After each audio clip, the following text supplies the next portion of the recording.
Now, a campaign slogan for the controversial new high-speed rail link between London and the North has resurrected the class divide. Their lawns or our jobs is the stark question posed on a series of posters depicting a stereotypical toff in a bowler hat and a country mansion with a huge garden. The implication, of course, is that those objecting to the rail link are wealthy NIMBYs. The so-called HS2 link would cut journey times between London and Birmingham and provide 2 further spurs, sending high-speed trains onto Leeds and Manchester. But the £33 billion project has proved controversial, with homeowners along the proposed route not surprisingly setting up a string of local protest groups. Trains could be travelling as fast as 250 miles an hour through the Buckinghamshire countryside, and many residents there are not happy at all. They say it is about more than just their lawns. Well, first of all, let's go to Andy Carswell. He's a reporter for the Bucks Free Press. He joins us from Amersham, in fact, right on the spot where the tunnel's going to come out. Is that right, Andy? That's right. I'm stood in the field where the planned tunnel portal is. All I can see around me is greenery, and it's completely silent. All I can hear is birds singing and the trees swaying in the breeze. Just looking further over on the horizon, there's a school which the line will run very close to, and further on I can see some of the old buildings which make up Amersham, which has been a market town since the 13th century. And it comes from the centre of London into the centre of Birmingham, and does the train comes out of the tunnel at this point you're describing, does it? Yes. What the plan is for part of it to tunnel under some of the villages, such as Chalfont, St Peter and Amersham, before it comes out in this portal. Then it will carry on further on towards the village of Great Missenden before it goes into another tunnel up there. And will there be a station anywhere near where you are? There isn't, no, and that's been one of the most controversial talking points in Buckinghamshire. People have been saying that it can be of benefit to people in London and Birmingham, but to people living here that there'll be absolutely no benefit whatsoever. People are still going to have to use the current line to get into London or up to Birmingham in order to use the planned HS2 line, but they don't see that there's going to be any benefit to them whatsoever. Sounds from what you're saying as if you're pretty close to Amersham itself, are you, even though you're where the tunnel will come out? That's right, yeah. It's a very picturesque area where I'm in. It's an area of outstanding natural beauty. Midsummer Murders has been filmed quite often around here, so that gives you an idea of the kind of countryside I'm talking about. Sure, so it's firstly the fact of the tunnel existing, but then I guess it's also the building works. And how many years will it take to build? This is, again, one of the most frustrating things for residents of Amersham and the surrounding area. There doesn't seem to be a particular timescale on how long building work is going to disrupt their lives for. It should run for several years, and people are worried about that, and that they feel they haven't been told adequately about what compensation they're entitled to and how they can go about getting that. I guess people are very cross there, are they? They are. They're absolutely incandescent with rage. When Philip Hammond met with councillors in Aylesbury fairly recently, he had to run the gauntlet of various campaigners who booed him on his way in. But people are certainly very worried about the impact that it's going to have on life around here. The main thing which they are most concerned about it is the fact that the line, as I said, runs through an area of outstanding natural beauty. If the line runs on the proposed route, it would cut through 2 nature reserves which are operated by the Wildlife Trust. It would cut through 3 sites of special scientific interest, and it would also cut through 9 irreplaceable ancient woodlands. OK, Andy, thank you very much indeed. Nice to talk to you. You're welcome. Cheers. There we are, Andy Carswell from the Bucks Free Press. He's right where the tunnel's going to emerge, and he's close to Amersham. Let's talk to Professor David Begg, who's director of the Campaign for High Speed Rail, and Jerry Marshall, who is chairman of Action Groups Against High Speed 2. Professor David Begg, hi to you first of all. Hi, Jeremy. Just on the campaign itself, I mean, you believe these people are being selfish about their lawns, basically, do you? No, I think they're doing what any local people would do. They would want to try and make sure that they protect the best they can the environment they're used to. To me, the key issue here, though, is what is in the national economic interest. Do we want a modern transport system for the UK? Do we want a modern railway system which takes advantage of the best technology? And do we want to try and bridge the huge gap between the north of the UK and the south in terms of living standards. And high-speed rail is a way to tackle all of these issues. I guess we all sort of want them, but there are provisos, aren't there? Price and inconvenience are two of them. How much it costs, and we might talk about that another day, but also how much of Britain it cuts up on its way to being built. Well, you have to put build a railway line through someone's land, through someone's local area. And if we always responded to local opposition, you would actually do nothing in this country. And if you actually look at the opposition in the 19th century to the building of the railway in the first place to the Chilterns in Buckinghamshire, there was a lot of opposition at the time, but no one in Buckinghamshire would argue that the railway shouldn't have been built. It's progress, it's the right thing for this country, it's what all of our competitors are doing, and it makes sense. Jerry Marshall, are you somebody with a lawn that's affected? One that's very short, I can say, but this is not a NIMBY campaign. It's not about lawns, maybe a bit about ancient woodlands.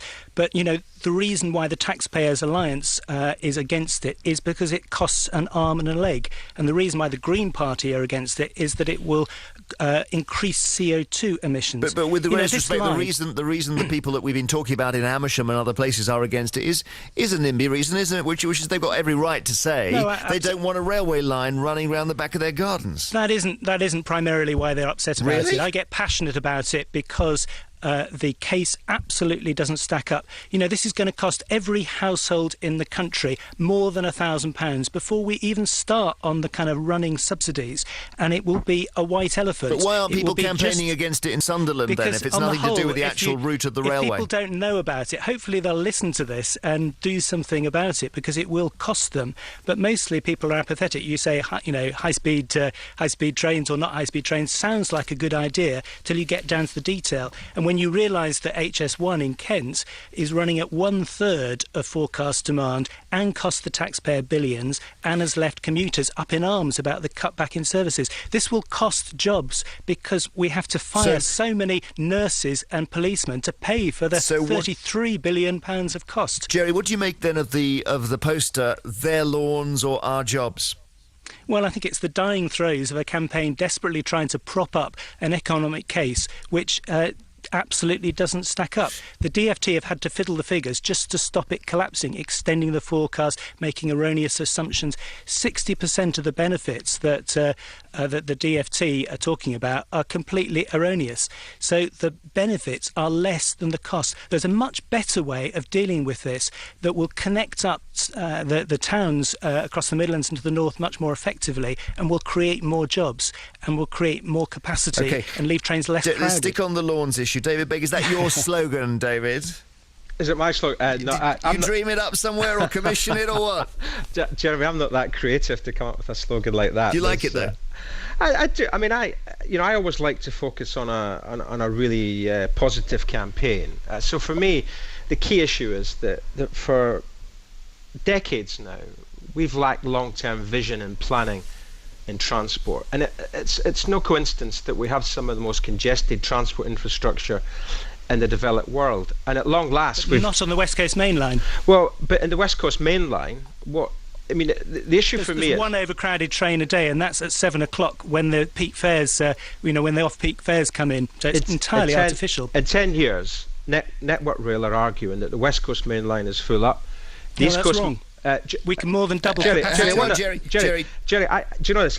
You made a whole number of statements, and I didn't agree with any of them. And I'll let you put them out there. And we've actually produced a document showing some of the 10 main myths that have come up for your campaign. Which is desperately misleading. So wait a minute. You said things that he says are misleading, and you say the things that he says about your misleading things are also misleading.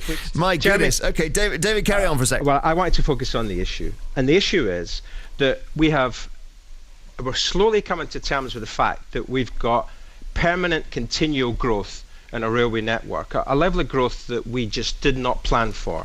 And most of our lines running out north-south to London are going to be full up in the next 10 to 20 years. The question is, how do we deal with that extra capacity? Now, what the opponents of high-speed rail want to do is to build new conventional lines, tinker with the signalling system.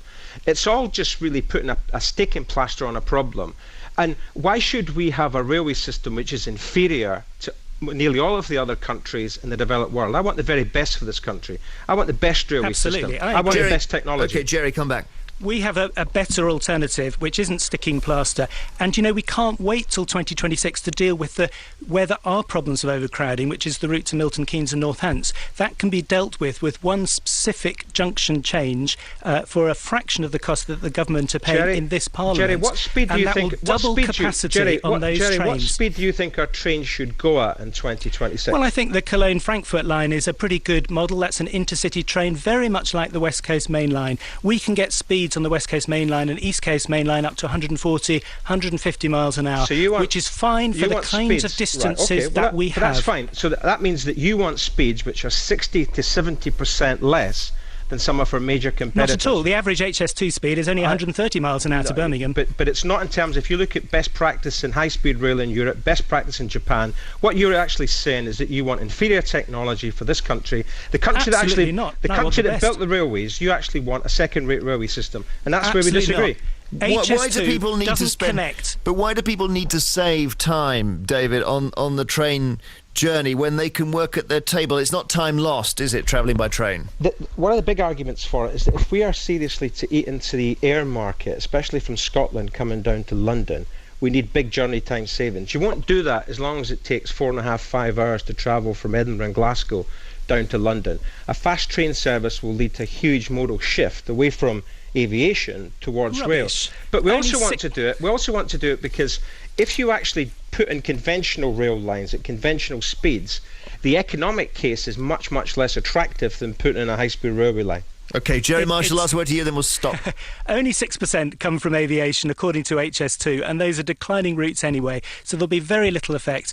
What will happen is we need conventional lines at reasonable speeds with much better capacity. We want the best, and lines that connect up not just Birmingham, but also Coventry, Camberwell and Dudley and Wolverhampton. Thank you very much, both of you. Jerry Marshall, Chairman of the Action Groups Against High Speed 2, and Professor David Begg, who is campaigning for high-speed rail in this country, which, by the way, will be, as I mentioned, 250 miles an hour. Sometimes these trains going through the Buckinghamshire countryside.